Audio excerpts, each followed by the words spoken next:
இது மகிமை நேரம். கர்த்தருடைய நாமத்திற்கு ஸ்தோத்திரம்.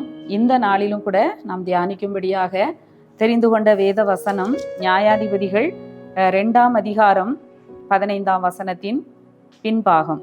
கர்த்தர் சொல்லியபடியும் கர்த்தர் அவர்களுக்கு ஆணையிட்டிருந்தபடியும் அவர்கள் புறப்பட்டு போகிற இடமெல்லாம் கர்த்தருடைய கை தீமைக்கென்றே அவர்களுக்கு விரோதமாய் இருந்தது. மிகவும் நெருக்கப்பட்டார்கள். மிகவும் நெருக்கப்பட்டார்கள்.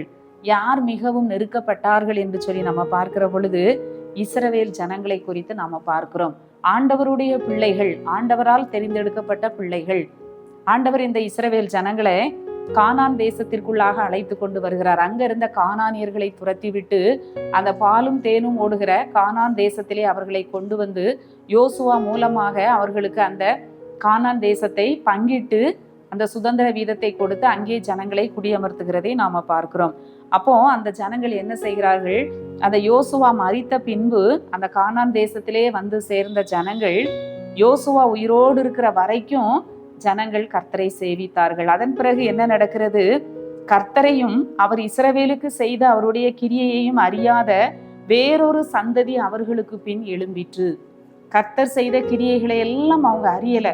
செங்கடலை பிளந்தது, யோர்தானை பின்னிட்டு திரும்ப பண்ணினது, ஆண்டவர் வனாந்திரத்திலே அற்புதமாய் நடத்தின அவருடைய அந்த அற்புதத்தை எல்லாம் அறியாத இன்னொரு சந்ததி என்ன செய்தது? எழும்பியது. அவங்க என்ன செய்தாங்களா? அந்த சந்ததி ஜனங்கள், இஸ்ரவேல் புத்திரர் கர்த்தரின் பார்வைக்கு பொல்லாப்பானதை செய்து பாகால்களை சேவித்து சுற்றிலும் இருக்கிற ஜனங்கள் எப்படி விக்கிரகங்களை வணங்குகிறார்களோ அதுபோல இவர்களும் என்ன செய்தார்கள்?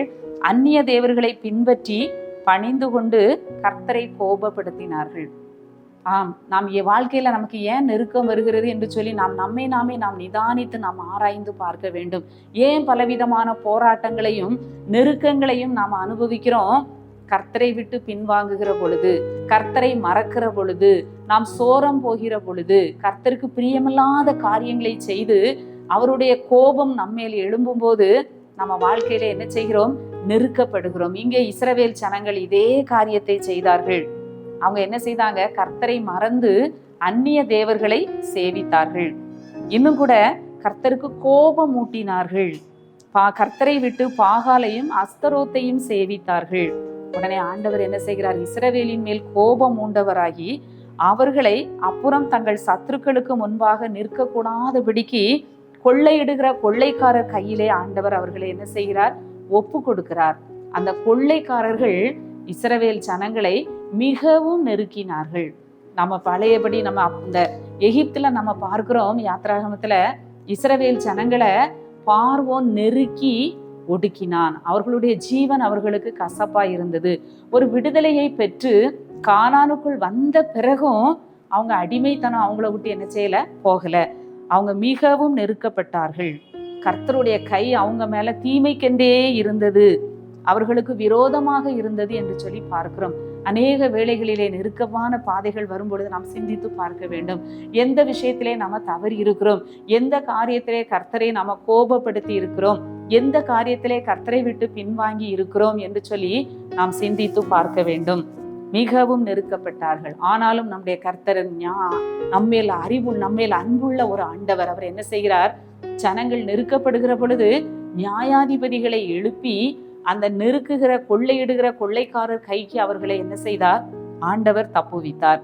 கர்த்தர் நியாயாதிபதிகளை எழும்ப பண்ணினார். அவர்கள் கொள்ளையிடுகிறவர்களின் கைக்கு அவர்களை நீங்களாக்கி ரட்சித்தார். நாமும் கூட எந்த விஷயத்துல நம்ம என்ன செய்யப்படுகிறோம்? மனிதர்களிடத்திலே நெருக்கத்திற்கு ஆண்டவர் நம்மை ஒப்பு கொடுத்தார். சிலரிடத்திலே ஒரு அடிமைகளை போல நம்மை நடத்துவார்கள். ஒரு அடிமைத்தனத்திற்கு நம்ம ஒப்பு கொடுக்கப்பட்டிருக்கிறோமா? கர்த்தரை கோபப்படுத்தி இருக்கிறோமா? அதனால இந்த நெருக்கம் வந்துச்சா? நம்ம கர்த்தரை விட்டு பின்வாங்கி இருக்கிறோமா? கர்த்தருக்கு பிரியமில்லாத காரியத்தை செய்தோமா என்று சொல்லி நாம் சிந்தித்து பார்க்க வேண்டும். நன்மைக்கு ஏதுவாக இருக்கிற கர்த்தருடைய கரம், நன்மை செய்கிற கரம் அவங்க எப்படி இருந்தது? தீமைக்கென்றே இருந்தது. கர்த்தரே நமக்கு சத்துருவாக என்ன செய்கிறார்? மாறி பொல்லாத மனுஷர்கள் கையிலே அங்கே ஒப்பு கொடுக்கிறதை நாம பார்க்கிறோம்.